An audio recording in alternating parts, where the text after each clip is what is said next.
You think you know the story of Jesus, but you only remember the cross and the empty tomb that came after it. What you were never told is far more unsettling, because it is not about what happened to him, but to them. The men who arrested him, judged him, mocked him, and sent him to be crucified did not disappear from history. Their names remain, and so do the consequences of the decisions they made in those final, critical hours. This is not a story about revenge, and it is not a dramatic invention designed to shock or entertain you. It is a reconstruction based on biblical records, ancient historians like Josephus, and early Christian testimonies that survived centuries. And when you put those pieces together carefully, a disturbing pattern begins to reveal itself step by step. Because every one of those men believed they were doing something necessary, justified, or even politically unavoidable at the time. None of them thought they were participating in a moment that would define their legacy for the rest of human history. But what happened after that day suggests something far deeper than coincidence or simple historical consequence. This is the part most people avoid, because it forces a question that becomes uncomfortably personal very quickly. What happens when you stand close to truth, recognize it clearly, and still choose to walk away from it? Because that is exactly where this story begins, not with the crucifixion, but with the decisions behind it. And the first name we must confront is not a soldier, not a traitor, but a man with the power to stop everything. Pontius Pilate was not a villain in the way most people imagine when they first hear his name mentioned. He was not driven by hatred, nor by deep religious conviction, nor by a personal desire to see Jesus destroyed publicly. He was a Roman governor, a political operator whose primary responsibility was maintaining order in a volatile and fragile region. From the year 26 to 36 AD, he ruled Judea under the authority of the Roman Empire, answering directly to Caesar. His job was simple in theory but dangerous in reality, because one wrong decision could trigger unrest and cost him everything. Jerusalem during Passover was not calm. It was filled with tension, crowds, and expectations that could erupt without warning.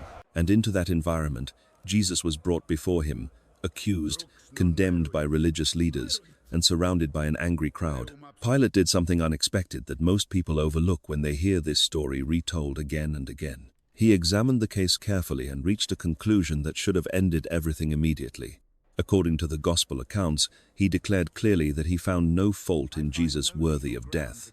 This was not a vague statement, nor it was a direct acknowledgement that the man standing before him was innocent under Roman law and legal judgment. At that moment, Pilate held absolute authority to release Jesus and dismiss the accusations brought against him entirely. No crowd could override Roman law, and no priest could legally force his hand if he chose to act decisively. But here is where the story begins to shift from justice into something far more uncomfortable and familiar. Because knowing the truth and acting on the truth are two completely different decisions under pressure. Pilate began searching for a way to avoid responsibility without directly opposing the crowd or the religious leaders. He offered a compromise, suggesting the release of a prisoner according to a Passover tradition observed during that time. He presented Jesus as an option, hoping the crowd would choose him over a known criminal named Barabbas. But the crowd did not respond the way he expected, and the pressure around him intensified instead of fading. Voices grew louder, demands became sharper, and the risk of unrest became more real with every passing moment. Pilate was not afraid of truth. He was afraid of losing control in a situation that could spiral beyond his authority. So he took a step that has echoed through history as one of the most symbolic gestures of avoidance ever recorded. He publicly washed his hands before the crowd, declaring himself innocent of the blood of this man before them all. It looked like a moral act, a gesture of distance, a way of separating himself from the outcome that would follow. But in reality, it was something else entirely, because authority does not disappear simply because it is denied publicly. The power remained in his hands, and so did the responsibility for the decision that would follow immediately after. And in that moment, Pilate made a choice that defined not only that day, but the rest of his life permanently. He handed Jesus over to be crucified, not because he believed it was right, but because it was easier than resisting pressure. That is what makes his story so disturbing, because it was not driven by evil, but by hesitation and calculated compromise. For a time, it seemed like the decision worked, because order was maintained, and the crowd was satisfied temporarily. But history has a way of continuing beyond the moment, and consequences rarely remain contained within a single decision. Years later, Pilate's rule began to weaken, as his actions created tension with the people he was meant to govern. In 36 AD, he ordered a violent suppression of a Samaritan gathering that he believed could become a rebellion. The situation escalated, lives were lost, and complaints were sent to his superior, the governor of Syria named Vitellius.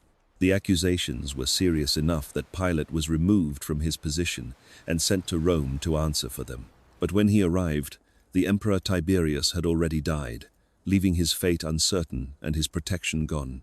From that point, historical records become less clear, blending documented history with early traditions and testimonies. According to early Christian historian Eusebius, Pilate eventually took his own life after falling from power and influence. Other traditions place his final days in exile, far from the authority and control he once held over an entire region. Regardless of the exact details, one fact remains consistent across nearly every account that has survived through time. The man who tried to remain neutral lost everything he was trying to protect by refusing to act on what he knew was true. His story stands as a warning that avoiding a decision is still a decision with consequences that cannot be undone later. Because when truth stands in front of you clearly, silence does not protect you, it simply defines you in ways you cannot escape. If Pilate represents political hesitation, then Caiaphas represents something far more dangerous and far more calculated. He was not uncertain, not conflicted, and not searching for a way out of the situation placed before him. Caiaphas knew exactly what he wanted, and more importantly, he understood exactly what he believed was at stake. As the high priest of Israel from approximately 18 to 36 AD, he stood at the center of religious authority. He was not just a spiritual leader, he was a guardian of a system that balanced faith, law, and fragile political survival. Because Judea was under Roman occupation, and any disturbance could trigger intervention that would destroy everything they preserved carefully. For Caiaphas, religion was not only about truth, it was also about maintaining stability and preventing chaos at any cost. And that is where Jesus became more than a teacher, more than a preacher, and more than a controversial figure.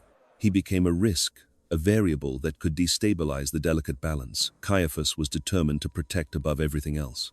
Crowds were following him, listening to him, and beginning to believe something that threatened established authority structures directly. To Caiaphas, this was not simply a theological disagreement that could be debated or ignored over time. It was a political danger, disguised as a spiritual movement that could provoke Rome into decisive and destructive action. And so, long before the arrest, a decision had already been forming quietly within the mind of the high priest. A decision that reveals how easily conviction can be reshaped when power becomes the priority above truth itself. In the Gospel of John, his reasoning is recorded with chilling clarity that removes any doubt about his intentions. He declared that it was better for one man to die than for the entire nation to face destruction from Roman retaliation. At first glance, that statement sounds logical, even responsible, like a leader making a difficult but necessary decision. But hidden within that logic is a transformation that turns faith into something cold, strategic, and dangerously calculated. Because truth was no longer the standard, survival was, and that shift changed everything that followed afterward. Caiaphas did not act impulsively. He orchestrated events carefully, using authority, influence, and timing to control the outcome. He convened the Sanhedrin, the ruling council, and guided the process in a direction that ensured a predetermined conclusion. Witnesses were brought forward, testimonies were shaped, and the narrative was constructed to support the accusation already decided. When Jesus spoke about his identity, Caiaphas reacted dramatically, tearing his garments and declaring blasphemy publicly. That act was not only emotional, it was symbolic, signaling to everyone present that the verdict had already been reached. From that moment forward, the trial was no longer about truth. It was about confirming a decision already made in advance.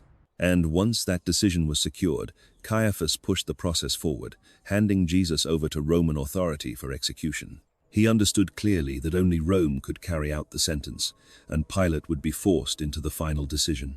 At that point, everything seemed to work exactly as planned. The threat was removed, and the system remained intact.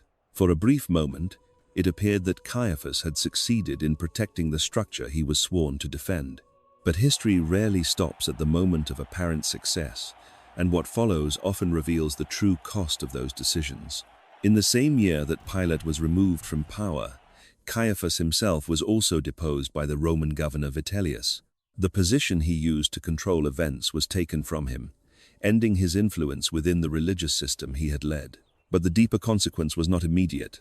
It unfolded slowly over the years that followed after that moment, because the system he tried to preserve was already more fragile than he had believed at the time. In 70 AD, Roman forces led by Titus surrounded Jerusalem and destroyed the temple completely.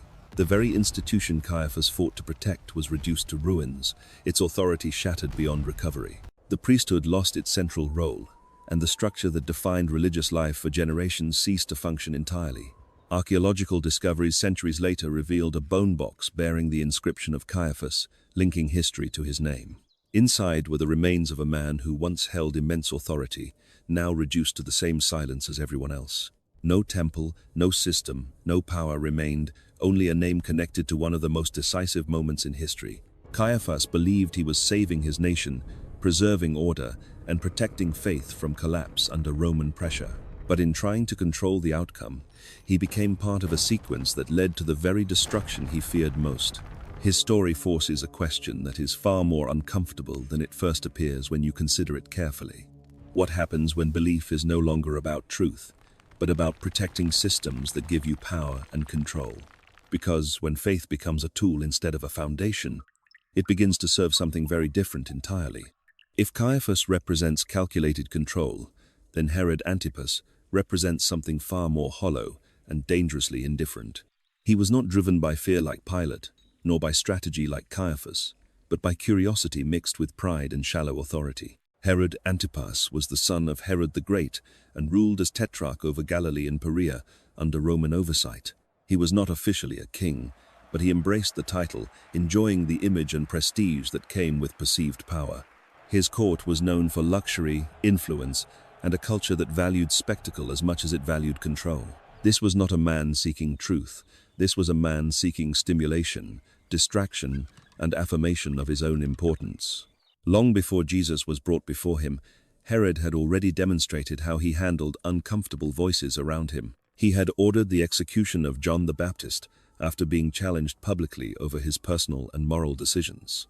That choice was not made out of conviction, but out of pride, pressure, and a promise made in a moment of weakness. It revealed a pattern that would repeat itself when another voice, far more significant, stood silently before him. When Jesus was arrested and brought before Pilate, something unexpected shifted the direction of the process briefly. Pilate learned that Jesus was from Galilee, placing him under Herod's jurisdiction, and saw an opportunity to transfer responsibility. At that time, Herod happened to be in Jerusalem for the Passover, making the transfer both convenient and politically useful. For Pilate, it was a way to avoid conflict, but for Herod, it was something entirely different and far more intriguing. According to the Gospel of Luke, Herod was pleased when he finally saw Jesus standing before him in person. He had heard about him for a long time and hoped to witness something extraordinary, something that would entertain him directly. He wanted a miracle, not as a sign of truth, but as a performance that would satisfy his curiosity and ego. This is where the moment becomes deeply revealing about the nature of power when it is disconnected from purpose. Because when truth is reduced to entertainment, it is no longer respected, it is consumed and discarded without consequence. Herod questioned Jesus repeatedly, expecting a response that would confirm his authority and validate his expectations publicly. But Jesus remained silent, offering no answer, no defense, and no performance to satisfy the curiosity before him. That silence was not weakness. It was something far more unsettling to a man who was used to being obeyed instantly. Herod was accustomed to control, to influence, and to responses that reinforced his position in every situation he entered. But here stood someone who neither feared him nor sought his approval, and that challenged him in a way he did not expect. When he received nothing, not even a single word, his curiosity turned into frustration and then into open mockery. He and his soldiers dressed Jesus in a splendid robe, turning him into a figure of ridicule rather than reverence. It was a performance, a display of superiority, a way to reassert control over a situation he could not understand. And then, just as quickly as the moment had begun, Herod sent Jesus back to Pilate without making any final judgment. To him, it was a brief distraction, an unusual encounter that failed to deliver the spectacle he had anticipated fully. But what seemed insignificant in that moment became part of a pattern that would define his legacy permanently. Because treating truth as entertainment does not remove its weight, it only delays the moment when it becomes unavoidable.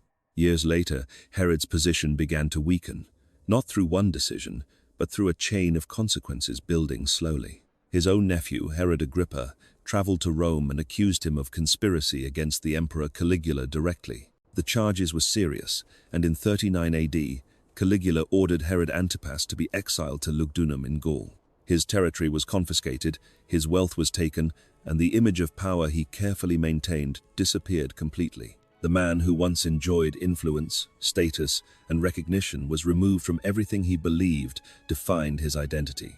Josephus records that he died in exile, far from the land he ruled, far from the court that once surrounded him. Herodias, the woman connected to his earlier scandal, chose to follow him into exile, sharing in the loss he faced. What remained was not power, not prestige, and not legacy, but a story of someone who treated truth too lightly. He had stood face to face with something greater than himself and chose to reduce it to a moment of amusement. And in doing so, he revealed a danger that is far more common than most people are willing to admit openly. Because not every rejection of truth comes through hatred. Some come through indifference, distraction, and shallow curiosity. And when truth becomes something you only engage with when it entertains you, you lose the ability to recognize it fully. If Herod shows how truth can be mocked, then Judas reveals how it can be abandoned from the closest possible distance. Because Judas was not an outsider, not a distant observer, and not someone unfamiliar with the life and words of Jesus. He was one of the 12, chosen, trusted, and allowed to walk closer than almost anyone else to the center of everything. For 3 years, he followed Jesus, listened to teachings others never heard, and witnessed moments that defied explanation completely. He saw miracles firsthand, not as stories told later, but as events unfolding in front of his own eyes repeatedly. He sat at the same table, shared the same journey, and was entrusted with responsibility within the group itself. Judas was not lacking access, not lacking knowledge, and not lacking opportunity to understand what was happening around him. And that is what makes his story more disturbing than any other, because proximity did not protect him from collapse. Somewhere beneath the surface, something began to shift quietly within him long before the final moment arrived. The Gospels suggest he managed the group's money, a role that required trust but also exposed him to temptation regularly. It was not a sudden fall, but a gradual distortion of priorities that slowly reshaped how he saw everything around him. What once may have been belief began to erode into calculation, doubt, and a different kind of expectation entirely. In the Gospel of Luke, it is written that Satan entered Judas before he went to negotiate with the chief priests. That statement does not remove responsibility, it intensifies it, highlighting the weight of the decision he was about to make. Because influence does not override choice, it only amplifies the direction a person is already leaning toward internally. Judas made a decision, not in a moment of confusion, but in a moment where opportunity met a compromised heart. He approached the religious leaders and asked what they would give him in exchange for handing Jesus over to them. The price was set at 30 pieces of silver, a sum that carried symbolic meaning tied to the value of a servant. It was not just a transaction, it was a statement about how he had come to measure the one he once followed closely. From that point forward, Judas began looking for the right moment to carry out what he had already agreed to do. And when that moment came, it did not happen in chaos, but in a quiet, controlled, and deeply personal setting. He chose a signal that would not raise suspicion, a gesture that was normally associated with loyalty and affection. A kiss, simple, intimate, and unmistakable, became the sign that identified Jesus to those who came to arrest him. In that moment, betrayal was not loud or violent. It was calm, deliberate, and disguised as something familiar.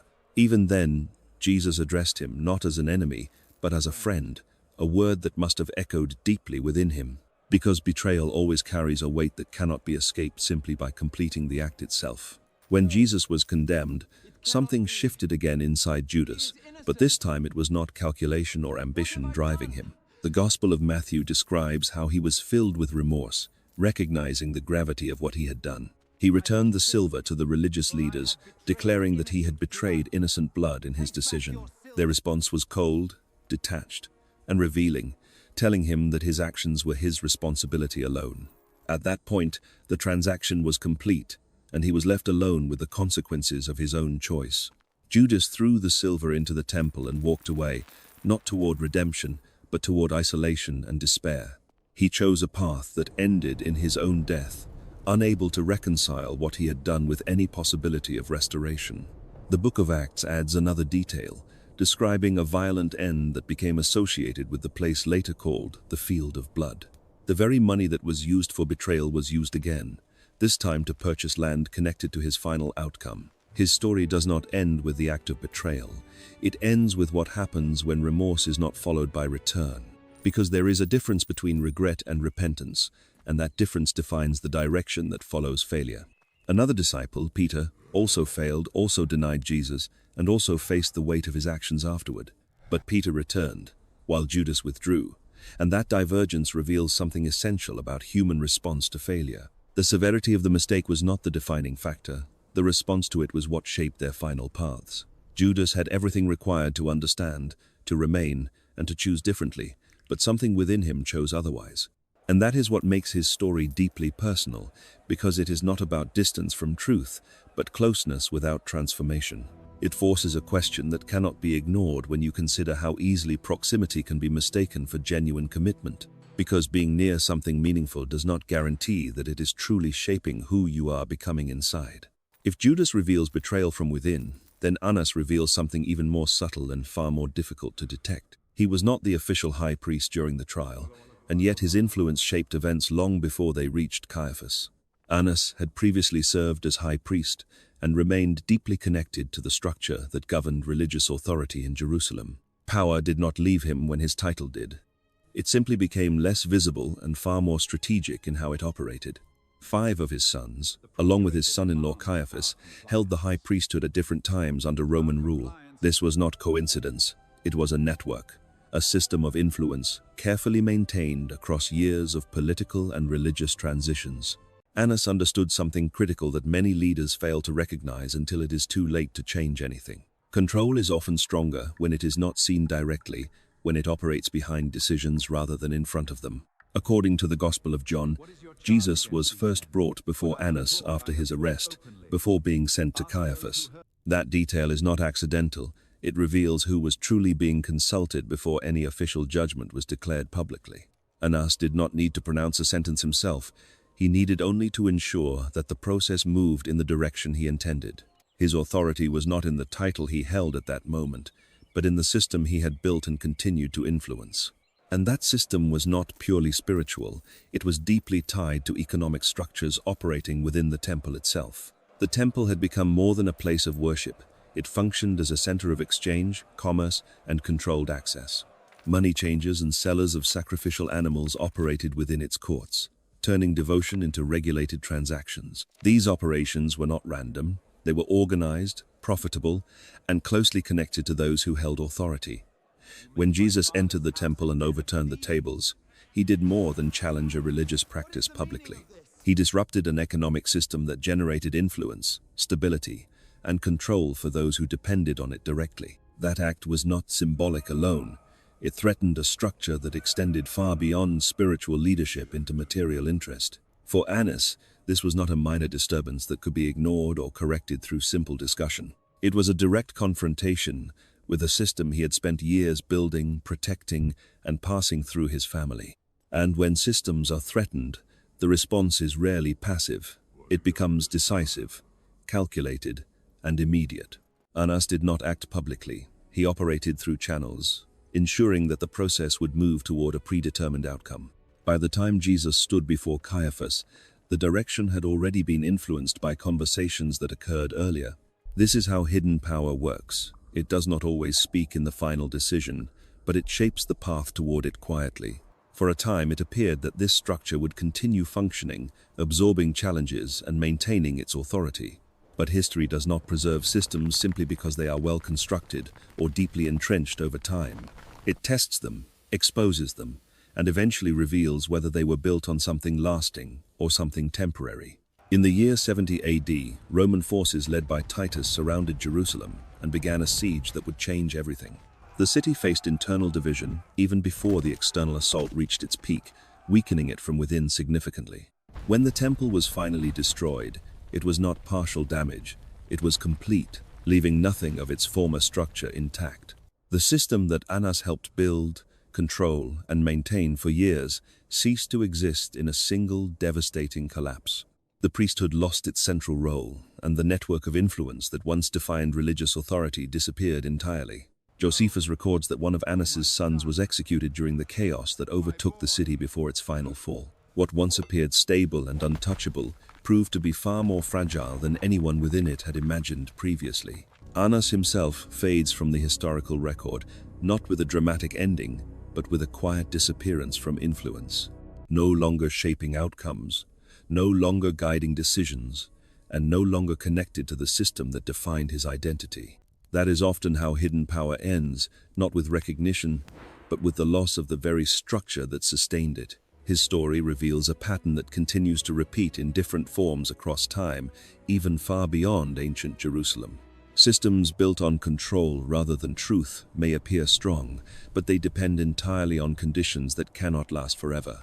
And when those conditions change, everything connected to them begins to unravel in ways no one inside can prevent. Annas believed he was preserving order, protecting stability, and maintaining something that needed to endure.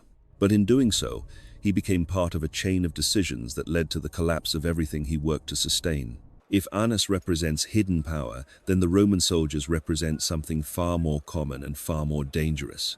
They were not leaders, not strategists, and not architects of the decisions that led to that moment in Jerusalem. They were instruments, trained to obey, conditioned to act, and expected to carry out orders without hesitation or reflection. To them, crucifixion was not unusual. It was a routine method used by Rome to enforce authority and send clear warnings. It was brutal, public, and effective, designed to demonstrate what happened to those who challenged imperial control directly. The soldiers involved that day had likely participated in many executions before, each one blending into the next over time. There was no theological debate in their minds, no political calculation, and no personal investment in the identity of the man. They were following instructions, performing a task, completing an assignment given to them by a system they served faithfully. And that is what makes their role so unsettling, because they were not driven by hatred, but by normalized obedience. They mocked him, placed a crown of thorns on his head, and treated him as a figure of ridicule rather than dignity. They struck him, clothed him in garments meant to humiliate, and turned suffering into something almost theatrical in execution. They nailed his hands and feet to the cross, lifting him into a position meant to prolong pain and display control publicly. They cast lots for his clothing, reducing his presence to objects that could be divided and claimed without concern. All of this happened not out of personal vendetta, but out of a system that trained them to see actions without questioning purpose. And yet, in the middle of that routine, something occurred that did not fit into anything they had experienced before.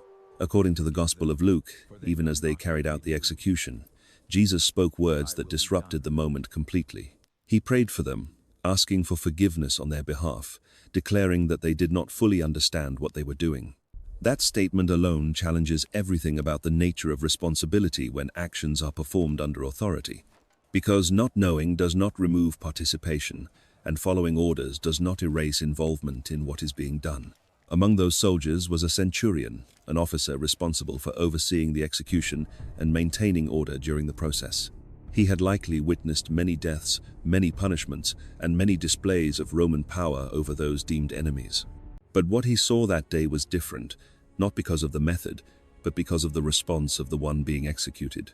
The Gospels describe darkness covering the land, the ground shaking, and the atmosphere shifting in ways that were impossible to ignore.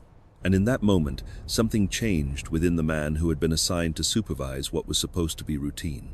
He declared that this man was truly the Son of God, a statement that carried weight far beyond the role he held. That recognition did not come from teaching. It came from witnessing something that broke through the framework he understood. Early Christian tradition later identifies this centurion with the name Longinus, though the Gospels themselves do not record it. According to those traditions, he could not forget what he had seen, and it began to reshape the direction of his life afterward. He is said to have left military service, embraced the message he once stood against, and began to speak about it openly. Eventually, he was executed for his faith, becoming what later communities would recognize as a martyr in history. This transformation highlights something that cannot be ignored when looking at the role of those who carried out the execution. Because even within systems built on control, individuals still encounter moments that challenge everything they believe and accept. The other soldiers, however, remained part of the larger structure that continued operating long after that day had passed. They returned to their duties, continued their service, and remained connected to the empire that defined their actions. And that empire, powerful as it appeared in that moment, did not remain unchallenged or unchanged over time. The same Roman legions that enforced order in Judea would later participate in the destruction of Jerusalem decades afterward. The empire itself would face internal crises, external pressures, and a gradual decline that unfolded over centuries. What once seemed unshakable eventually fractured, revealing that even the most powerful systems are not permanent. The soldiers believed they were part of something enduring, something that would outlast any single event or individual. But history tells a different story, one where structures rise, dominate, and eventually fall despite their apparent strength. Their role in that moment was not erased. It became part of a larger narrative that extended far beyond their understanding. And that is where the discomfort deepens, because their story reflects something that is still present in every generation. When obedience replaces reflection, and action replaces responsibility, participation becomes easier to justify without question. But the consequences remain, regardless of whether the individual believed they were simply following orders or not. At this point, everything appears to have ended exactly as those in power intended it to end. The teacher is gone, the movement is silenced, and the system remains intact, untouched by the challenge it once faced. From the outside, it looks like a complete victory for those who made the decisions that led to the crucifixion. Pilate kept order, Caiaphas protected the system, Herod satisfied his curiosity, and the soldiers completed their task. Every role was fulfilled, every objective was achieved, and every threat seemed to have been removed successfully. But history rarely ends at the moment where events appear to reach their final and irreversible conclusion. Because what looks like an ending is sometimes the beginning of something far more powerful than anyone involved expected. And that is exactly what begins to unfold in the days following what seemed like a definitive conclusion. The tomb was sealed, guarded, and secured in a way that reflected confidence in the permanence of what had happened. No one anticipated that anything could disrupt the finality of death, especially under the authority of Rome itself. But the narrative begins to shift in a way that cannot be explained by political strategy or human intervention alone. The tomb is found empty, and that discovery becomes the first crack in what was believed to be a completed outcome. At first, it is dismissed, questioned, and resisted, because it contradicts everything that had just taken place.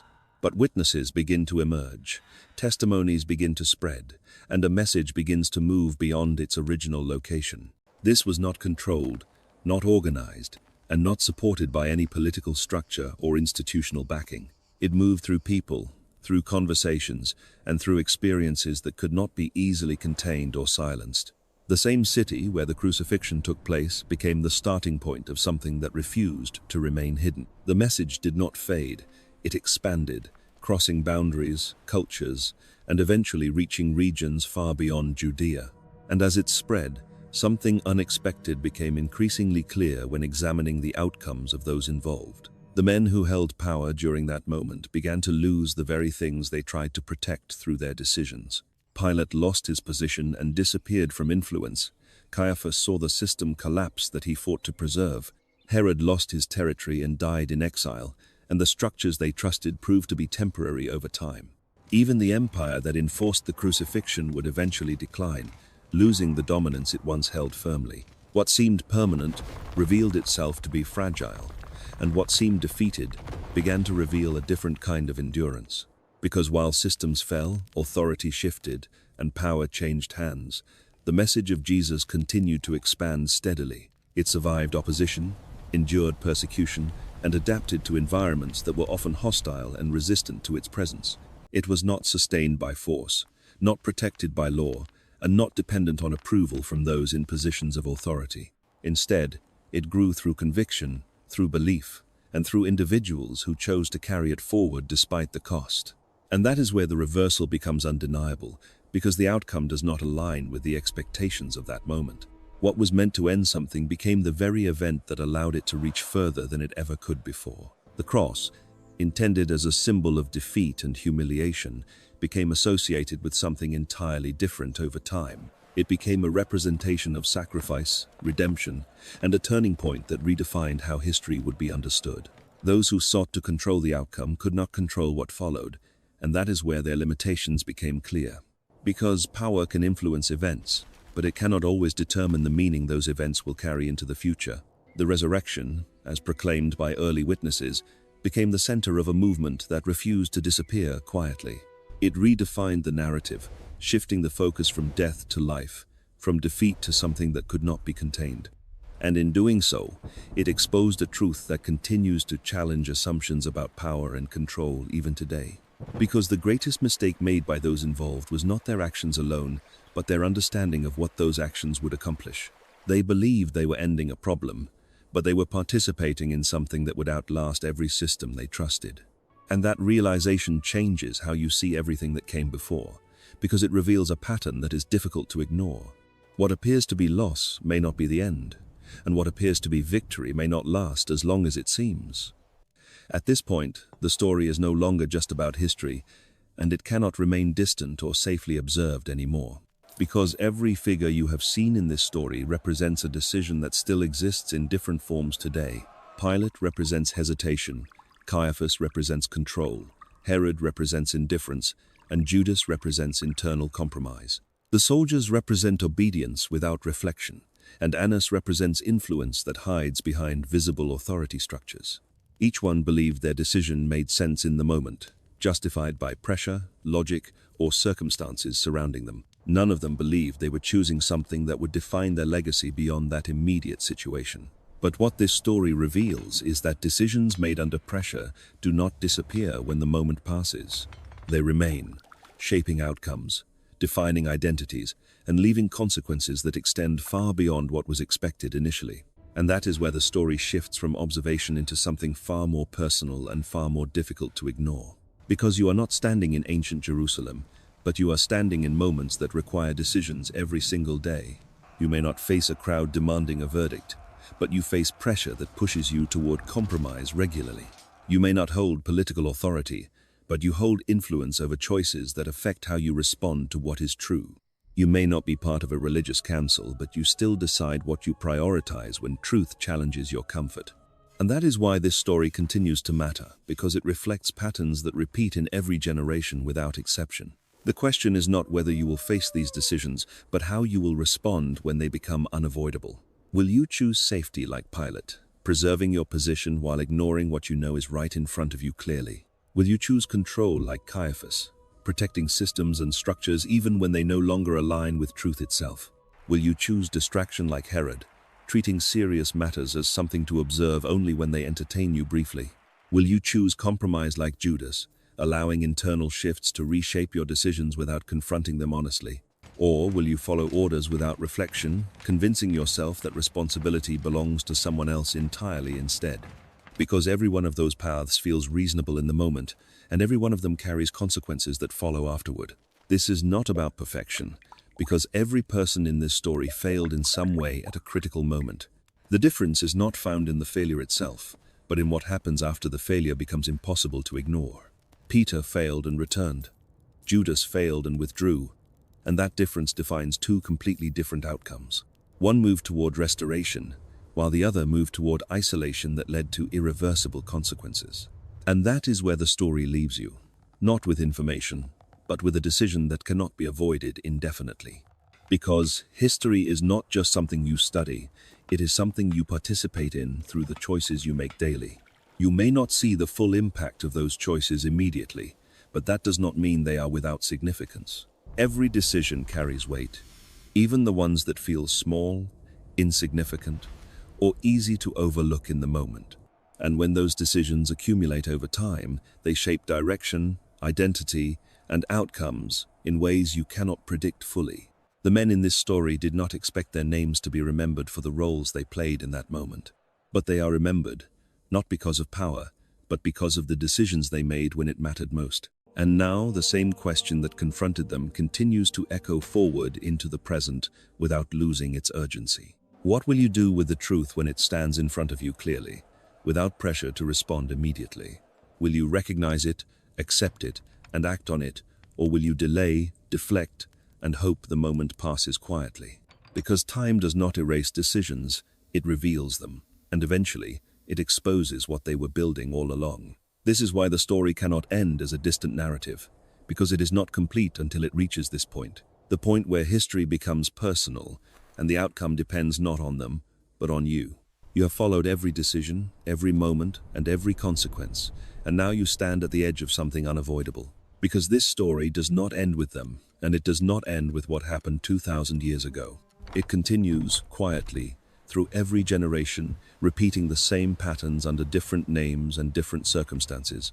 Pilate is gone, Caiaphas is gone, Herod is gone, Judas is gone, and the empire they relied on no longer exists. The systems they trusted collapsed, the power they protected disappeared, and the control they fought for faded completely. But the name they tried to silence did not disappear, it did not weaken, and it did not remain confined to one place.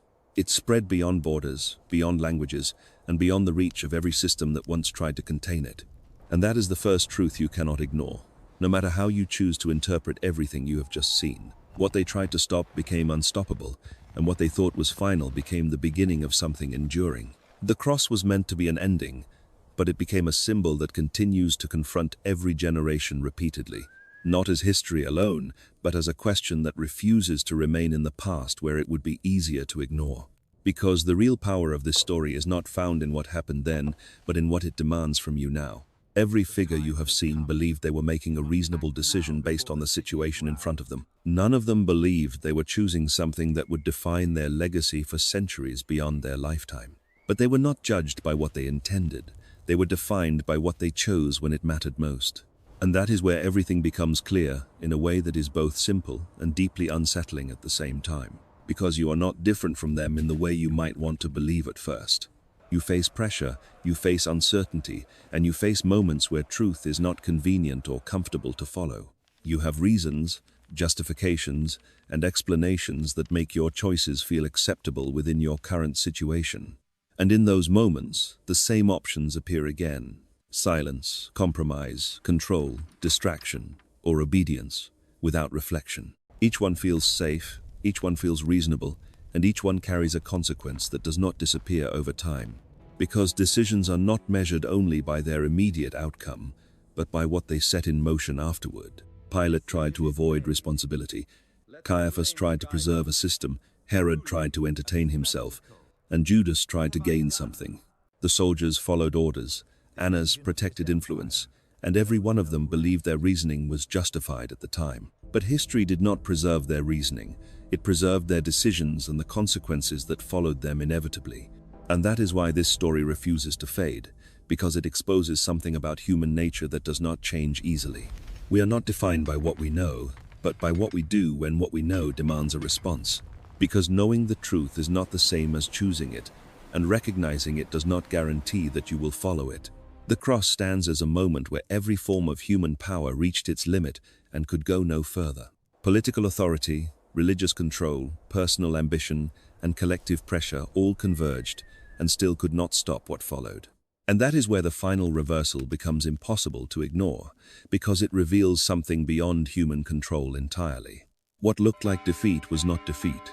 What looked like silence was not silence, and what looked like the end was not the end. The resurrection, as proclaimed by those who witnessed it, did not erase the past. It redefined its meaning completely. It turned failure into purpose, injustice into transformation, and an ending into something that continues forward without stopping. And that is why this story returns to you now, not as a lesson to observe, but as a reality you must respond to personally. Because the question that stood before Pilate, Caiaphas, Herod, Judas, and every other figure has not disappeared with time. It has moved forward, unchanged, waiting for an answer that cannot be avoided forever, no matter how long it is delayed. What will you do with the truth when it is no longer distant, no longer theoretical, and no longer easy to ignore? Will you step toward it, or will you step back and allow the moment to pass without making a clear decision? Because doing nothing is still a decision, and silence still shapes an outcome whether you acknowledge it or not. And this is where the story closes, not with a conclusion, but with the same question that began everything from the start. You thought you understood the story of Jesus, but now you realize the story was never only about him.